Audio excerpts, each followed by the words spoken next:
పార్వతీపురం మన్యం జిల్లా గుమ్మలక్ష్మీపురం మండలం లోవముట బుడ్డెమ్మ ఖర్గ గ్రామ పరిధిలో సోమవారం అర్ధరాత్రి ఏనుగుల బీభత్సం సృష్టించాయి. ఈ మేరకు పాలక మహేంద్రరావు నివాసంపై ఏనుగుల గుంపు దాడి చేసి ఇంటిని నేలమట్టం చేశాయి. గాఢ నిద్రలో ఉన్న మేము ఏనుగుల కీంకారాలను విని వాటిని చూశాక ఏం జరుగుతుందోనన్న భయంతో ఇంటి నుండి పరుగులు తీశామని బాధితులు పేర్కొన్నారు. వర్షాధార ప్రాంతం కావడంతో ఎంతో చెమటోడ్చి 4 నెలలు పండించిన పంటను సంవత్సరమంతా తింటామని, ఈ సమయంలో ఏనుగులు నాశనం చేశాయని వారు వాపోతున్నారు.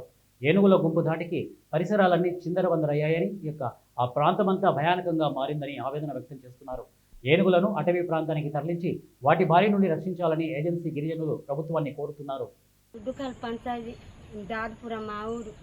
మరి ఇక్కడ పూర్వం నుంచి మా అత్త మామ ఉన్నారు. మేము పెళ్ళి ఒక ముందు నుంచి ఇక్కడ పాక కట్టి ఉన్నాం నాయన. రాత్రి జరిగిన సంకటన మేము చెప్పలేకపోనాం.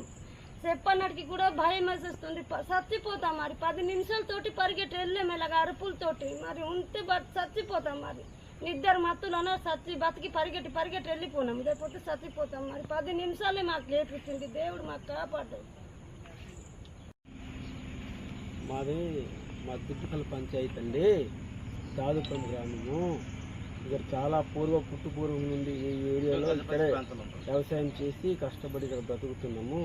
రాత్రి జరిగినటువంటి సంఘటనలో ఏనుగులు ఈ ప్రాంతంలో ప్రవేశించి ఉన్నటువంటి ఒక ఇల్లుని పాడు చేసి వ్యవసాయాన్ని కూడా బాగా పాడు చేస్తే మరి దేవుడు ఏదో ఒక రకంగా రక్షించే తప్ప లేకపోతే రాత్రి చనిపోవలసింది.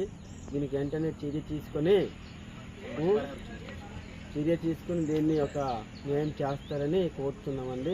ఇలాగే ఇంకా ఈ ప్రాంతంలో ఉన్న వ్యవసాయాలు అనేక ఉన్నాయి, అవి కూడా పాడైపోతున్నాయి. దీన్ని వెంటనే ఫారెస్ట్ వాళ్ళు దీన్ని ప్రభుత్వం వారికి చెప్పి చర్యలు తీసుకోవాలని కోరుచున్నాం.